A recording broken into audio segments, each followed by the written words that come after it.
Sekolah Menengah Atas Pasundan Banjaran, Kabupaten Bandung memasuki awal pembelajaran melaksanakan kegiatan upacara dilanjutkan silaturahmi.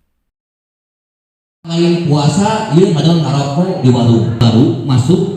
Bapak lihat tadi masih banyak. Sayang, maka dari itu ada hadis yang mengatakan hakikat dan makna Idul Fitri serta silaturahmi. Bahwa kalian adalah siswa SMA Pasundan Banjaran yang harus menjadi contoh bagi siswa-siswa yang lain.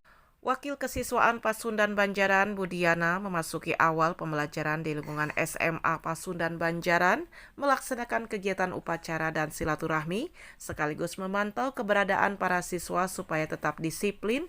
Juga kepada para calon siswa yang mau masuk ke SMA Pasundan, panitia PPDB sudah menerima pendaftaran dengan persyaratan yang mudah serta biaya cukup murah dan terjangkau.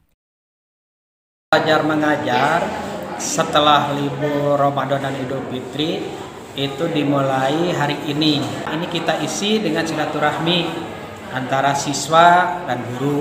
Kalau guru dengan guru itu sudah dilaksanakan pada hari-hari sebelumnya. Mulai besok itu siswa sudah melaksanakan KBM normal atau pembelajaran tatap muka normal.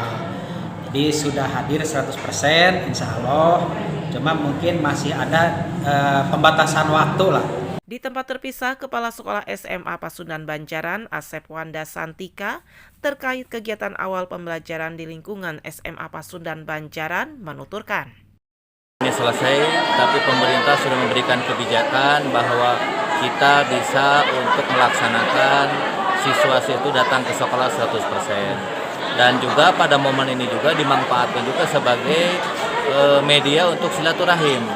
Setelah beberapa waktu dengan kondisi pandemi, kemudian dipotong dengan libur bulan Ramadan, kemudian di Idul Fitri. Nah, ini merupakan satu kebiasaan bagi kita semua, khususnya umat Islam.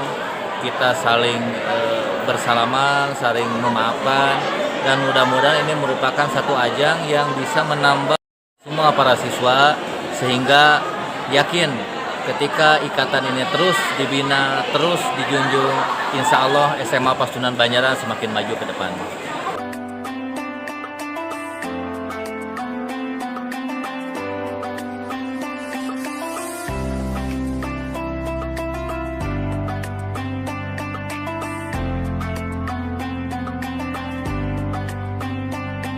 Dari SMA Pasundan Banjaran, Kabupaten Bandung, Agus BR Hadas TV mengabarkan.